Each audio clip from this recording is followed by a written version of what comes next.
Mga igsuon, mga parokyano, kitang tanan nga nanimba karon ining piyesta sa Candelaria o ingon man ato mga online viewers sa lain-lain dapit sa kalibutan nga nitambong ining misa via online sa tong live streaming. Good morning ninyong tanan. Ug atong hatagan sa masipang pakpak ang Ginoo nga gihalad sa templo karong adlaw. Tuguti ko gamayng pagpasabot sa background, biblical context sa Ebanghelyo karon aron maka-appreciate ta kay ug di ta kahibaw ani murag ang Ebanghelyo karon nga tumadungog murag molabay ra sa atong dunggan. Mao nga muhatag ko gamay nga background although mubo ra gud pod kay kahibaw ko nga manarbaho pa ning uban. Sa panahon sa mga Hudiyo, kining konteksto sa Ebanghelyo karon na ay tulo ka mga mahinungdanong seremonyas nga pagahimuon ang usa ka inahan human siya manganak. Nindot pa ni mahibaw-an nato although wa man ta mo practice ani, pero kining tulo mao ni naghatag og kahulugan sa mga Hudiyo sa ilahang pagkabata o sa ilahang pagkainahan o ginikanan. Number one, timan ini aron maka-appreciate sa Ebanghelyo karon. Ug laki ang ianak parehas sa batang Hesus. Human manganak ang inahan after 8 days. 8 days ato pa semana, 1 week and 1 day. Ang unang buhaton sa ginikanan is pagpatuli, circumcision. Every Jewish boy was circumcised on the 8th day after his birth. And then, sagrado ni nga buhat ning pagpatuli. Nga naman, sa unang panahon, bisag adlaw igpapahulay, bawal man nila na magtrabaho. Bisag adlaw igpapahulay sa una, ug nay anak nga laki, kinahanglang tulion inig ikawaw ka adlaw. Unya, dungan sa pagtuli, inig ikaw kaadlaw, muhatag ang ginikanan ug ngan sa ilang anak. Nindot. Ingon dinhi, so sacred was the ceremony that it could be carried out even on a Sabbath when the law forbade it. Importante kaayo na nila. Sa ipurma ng bata nga 8 ka adlaw, gamay pa kaayo no? Tulion na sila. Pagpahinumdom nga sila apil sa kasabutan sa Dios. Obligasyon na sa ilang ginikanan. Pagtuman na ang maong tradisyon. Kamo mga minso ani, sa tawa yung banagi pang tuli ba na? Ha? Kasi ka silver anniversary na mo o golden mo kay baw pisot na inyong mga bana. Yung mga anak, ipang tuli ba na? Kaniadto ang mga Hudiyo,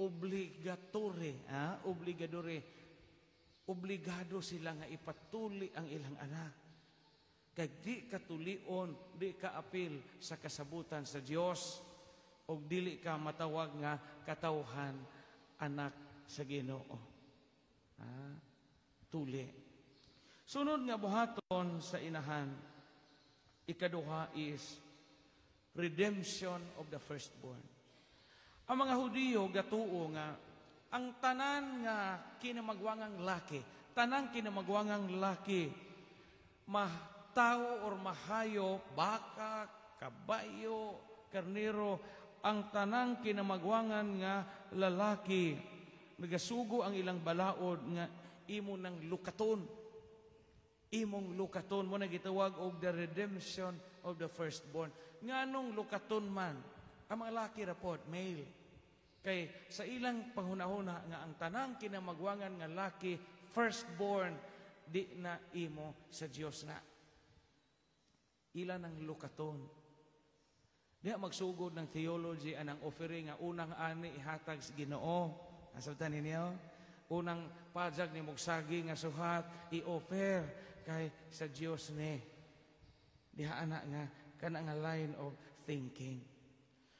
Unya kay sa ilang panghunahuna, tanan nga kinamagwangan nga laki kay sa Ginoo man, ilang lukaton. Unsaon man paglukat, Father, moadto sila sa templo. Mohimo sila og sakripisyo sa paghalad. Mao ni karon. Munang paghalad sa Dios ng bata sa templo, ikaupat nga misteryo sa kalipay. Nasabtan ninyo? So kining kandila karon, secondary ra na. Di na maoy main celebration. Mo nga nanganhi mo dinhi aron lang kay mabinditan ang kandila, secondary ra na nga tuyo. Ang first tuyo is paghandom nato atong adlaw nga gihalad ang Ginoo dito sa templo ni Mama Mary ug ni Saint Joseph. Mga muanhi mo dinhi magpabindita ra mo og kandila o na di mo mosimba, murag kuwang. Kay ang kandila ga-represent mala na sa batang Hesus nga kahayag sa kalibutan nga gihalad dito sa templo. Nasabtan? Unya og datuon ka unsa maimong ihad? Karnero or kanding. Unya og pobre ka sa lampati. Namo ning dinhi giingon dinhi gahalad usab sila unsa may gihalad in taon ni Mama Mary. Usa ka paris nga tukmo og duha ka kuyabog nga sa lampati. Luoy in taon ang offer sa anak ni Mama Mary nga Ginoo. Usa ka paris nga tukmo og duha ka kuyabog nga sa lampati. Sa may kuyabog nga sa lampati kanang wapak adzoy balhibo. Kay ila mo ano kanang nasugod ray kadaghan. Kay ug dato ka kaniadto karniro. So mailhan nato sa ebanghelyo karon nga pobre in town si Mama Mary. Pobre in town si Saint Joseph. Ngano man tukmo ra gud kay lamang tag tukmo, di ba? Tukmo ra gud og sa lampati ilang offer. Moy gilukat nila sa ilang anak. Offering of the poor man ang tukmo og sa lampati. Dili di angay ikauaw bisag pobre ta. Dili di angay ikauaw nga atong anak, we must be proud of our children. Taliwa sa atong kapobrehon. Basta kay makapatubo ta nila sa maayo o dalaygon nga kinabuhi. Amen? Pobre in taon ang Sagrada Familia. Mukha mo kita mga kabusan ni Adyaw, ikauwaw. Usahay, mauwaw ta muda atong mga bata kay pobrita, himion, gipang sipon, gipang kugmo, gipang kugan, gipang dalikdik. Kay jamo-jamo lagi po intawon po tayo ikapang pamurma sa itong mga bata. Ba't labaw sa tanang butang, ipahinumduman kita sa seremonyas karon nga gihalad ang bata sa templo. Da ang duha ka tukmo og ang paris nga sa lampate. Ikatulong ritual nga ilang buhaton kining gitawag og purification. Sa may mahitabo, kung ang babae nga mga anak og laki gituuhan, gitanaw sa mga Hudiyo nga hugaw siya for 40 days. Okay? Unya og ang iyang anak babae mas hugaw siya nganuman gitanaw siya nga hugaw for 80 days. So hugaw pa kaadto nila ang baji. Gingon man dinhi sa English. If it was a boy, the mother was unclean for 40 days. If it was a girl, she was rendered unclean for 80 days. Tanawo nila nga ang pagpanganak, mahugaw ang baji. So unsa may buhaton, di siya makaapil sa temple, di siya kasimba. So unsa may buhaton, mo-undergo ang babae og ritual of purification. Aron paghinlo sa iyahang kaugalingon. Muna yung background sa Ebanghelyo, karon aron masabtan ninyo. Karon unsa may hagit sa Ebanghelyo karon diha sa atong kinabuhi. Primero, kamo nga mga ginikanan, kamo may naay anak, jamo pa man koy anak, jamo mo koy anak, kamo naaman mo'y mga anak. Hagit nato sa paghalad sa Dios ng bata sa templo, ang pagpatubo o mga bata nga mga Dios noon. Si Jesus gidahan nila sa templo, gihalad. Dadapo na ino mga bata simba. Dadapo na ino mga bata o tumana ang mga seremonya sa simbahan nga nag-andam nila aron mutubo nga mga maayo nga mga bata. Si Jesus gituli. Si Jesus gitagaag sakto nga tagai inyong mga anak o maayo nga ngan.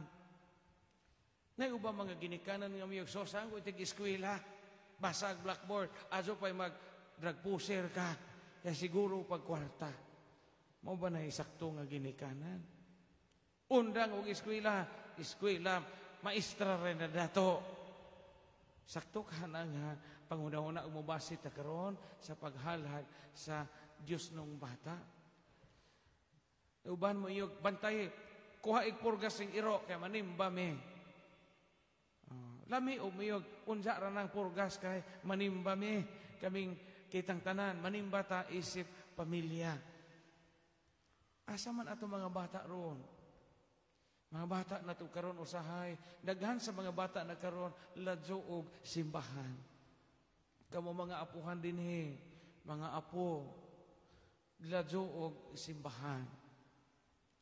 Hinggawas bitaw ko karon doong dire kay ang gibadlong ning ubang altar boy nga duwag ml. Unya nganta taghimaya sa Dios dito sa langit puto hinggawas ko kay glain akong hunahuna nga kung ngananganag cellphone niya duro na to pangantag himaya sa Dios. Nga mga altar boy. Murag di man si bakikaw paminawon. Bakikaw altar boy unya gaduwag ml unya gamisa ang pari og kamo mga tao nanimba. Daghang mga buta nga angay natong lihukon karon aron ang ato mga bata mapariha sa Ginoong Hesukristo. Sa piyesta karon sa paghalad sa Dios ng bata, dad-a inyong gagpahinumdom na nga, dad-a inyong mga bata sa simbahan. Kay karon puro na ta commercialize na kaayo ang ato nga mga celebration. Pero karon unang birthday sa bata, imbis isimba unta kay unang birthday, sa may mahitabo, di makasimba ang ginikanan.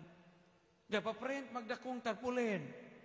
Ano, pag ato sa tagbilaran, alauna pa makuha pa der. Kung saan mo ninyo pagsimba. Agnaong na ba sa bata, murag manhak. Maunay giprintahag, dakong tarpulin, agnaong murag manhak. Ayaw na laman ng tarpulin. Imbis mo simba kay nakaabot among baby og 1 year. Wa kasimba kay alauna pa dito sa printing press. Gahuwat sa tarpulin. Ga-order og daghang balon. Ga-order og daghang cake. Sakto man na. Basta, pero kana ra po imong focus sa birthday sa imong anak, way hinungdan. Si Kristo gihalad gani sa templo, isimba una na imong bata kay ga-birthday. Pasalamati ang Dios nga birthday nakaabot nag 1 year ng anak pangayua sa Ginoo parehas ni Saint Joseph ug ni Mama Mary nga kining bataon ta di unta maadis-adis, kining bata di unta mamaligja sa among titulog juta, kining bata di unta mulapwa na mog ininit ug makaango-ango nami mo nay pangayuon sa Ginoo. O pero masubra tagpalit og mga kinding-lingin, mga unsa pa diha kay ipang sabwag ini gagabi, mga silver dust nga katong nanambong mura nagsantil mo kay ga shower og silver dust, ipangubo na tong uban kay nakakaon og santil mo o nay silver dust murag santil mo nagpurma gipang sudipan. Sayang ang Christian meaning sa atong pagpatubo sa mga bata. Manag-ing ta ni Mama Mary og ni Saint Joseph. Gihalad nila sa Jesus aron mahimo nga mutubo ang bata sa kaalam, kabaskog o kalagsik sa espiritu o sabutan. Tong daygon ang Dios agato sa hatagan sa masipang pagkakas.